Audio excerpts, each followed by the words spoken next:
Assalamualaikum warahmatullahi wabarakatuh. Saya Nur Amira Farhan binti Muhammad Aris dari Fakulti Bachelor of Teaching Primary Education.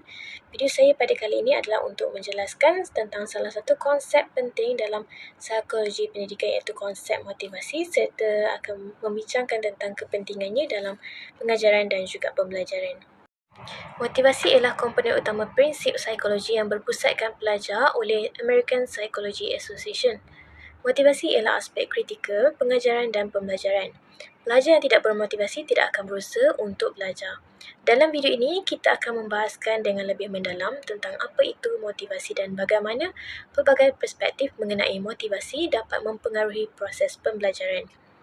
Dalam video ini juga, kita akan membincangkan secara mendalam mengenai motivasi intrinsik dan juga ekstrinsik dan kepentingannya kepada pengajaran dan juga pembelajaran. Terdapat 4 perspektif tentang motivasi iaitu behaviorisme, humanistik, kognitif dan juga sosial. Perspektif behaviorisme menekankan ganjaran dan hukuman luaran sebagai kunci dalam menentukan motivasi pelajar. Sebagai contohnya, dengan menghasilkan hasil kerja yang berkualiti, mereka akan menerima sijil pencapaian ataupun anugerah.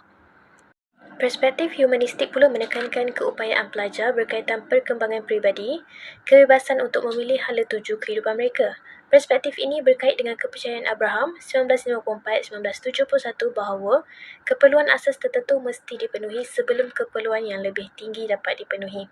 Keperluan individu dipenuhi mengikut turutan iaitu fisiologi, keselamatan, kasih sayang, penghargaan dan paling tertinggi ialah sempurnakan diri. Tambahan pula, perspektif sosial ialah melibatkan pembentukan, pemeliharaan dan pemulihan hubungan yang rapat dan mesra dengan orang tertentu. Seterusnya, perspektif kognitif iaitu mengenai motivasi dan pemikiran pelajar membimbing motivasi mereka. Tumpuan ini memfokuskan kepada idea seperti penetapan matlamat pelajar, atribusi dan harapan mereka untuk berjaya serta kepercayaan mereka bahawa dapat mengawal persekitaran dan hasil usaha mereka dengan berkesan. Motivasi intrinsik melibatkan motivasi dalaman untuk melakukan sesuatu untuk kepentingan ataupun tujuan sendiri. Sebagai contohnya, pelajar akan belajar bersungguh-sungguh untuk peperiksaan bagi subjek yang dia pelajarinya. Motivasi ekstrinsik pula ialah melakukan sesuatu untuk mendapatkan sesuatu yang lain ataupun cara untuk mencapai tujuan. Motivasi ekstrinsik kerap dipengaruhi oleh insentif luaran seperti ganjaran dan juga hukuman. Contohnya, pelajar akan belajar bersungguh-sungguh untuk ujian bagi mendapatkan grade yang baik dalam kursus tersebut. Motivasi intrinsik terbagi kepada 4 jenis iaitu penentuan nasib sendiri dan pilihan personal, pengalaman dan aliran optimum, minat dan penglibatan kognitif dan tanggungjawabkan diri.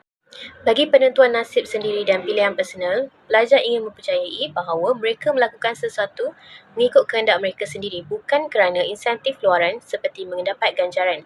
Pelajar juga diberi pilihan untuk terlibat di mana-mana aktiviti yang mereka ingini serta didorong untuk memikul tanggungjawab sendiri untuk tingkah laku mereka termasuk untuk mencapai matlamat yang telah mereka tetapkan sendiri. Bagi pengalaman dan aliran optimum pula ialah aliran berlaku ketika individu terlibat dalam cabaran yang mereka anggap tidak terlalu sukar ataupun terlalu mudah. Sebagai contohnya, aliran berlaku semasa seseorang pelajar sedang bersungguh-sungguh melakukan eksperimen sains yang telah ditentukan oleh gurunya pada tahap mencabar tetapi bukan di luar kemampuan pelajar tersebut. Bagi motivasi intrinsik menekankan minat pula, minat individu mungkin melibatkan kemampuan matematik.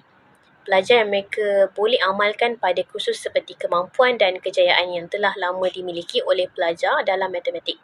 Minat juga dikaitkan dengan langkah-langkah pembelajaran mendalam seperti mengingat semula idea utama dan memberi respon kepada soalan pemahaman yang terlebih sukar daripada pembelajaran zahiriah. Untuk penglibatan kognitif dan tanggungjawabkan diri pula menekankan pentingnya mewujudkan pembelajaran persekitaran yang mendorong pelajar untuk terlibat secara kognitif dan bertanggungjawab terhadap pembelajaran mereka. Seterusnya, motivasi ekstrinsik. Motivasi ekstrinsik pula merujuk kepada prestasi aktiviti dalam usaha untuk mencapai hasil yang ditentukan oleh kuasa luar. Biasanya motivasi ekstrinsik ini akan bercanggah dengan motivasi intrinsik. Biasanya motivasi adalah datang daripada ganjaran seperti wang dan grade ataupun ancaman hukuman. Sebagai contohnya, pertandingan juga menggalakkan motivasi ekstrinsik. Dan juga sorakan, pujian dan juga kata-kata semangat dari orang lain adalah faktor pendorong yang kuat untuk meningkatkan motivasi ekstrinsik. Oleh itu, motivasi ekstrinsik sangat sesuai diterapkan dalam kalangan kanak-kanak yang belum mampu membuat perbandingan kesan baik dan juga buruk.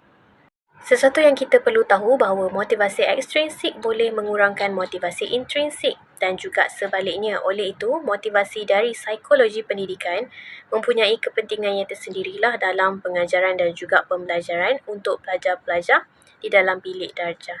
Oleh itu, sekian terima kasih dari saya untuk video kali ini.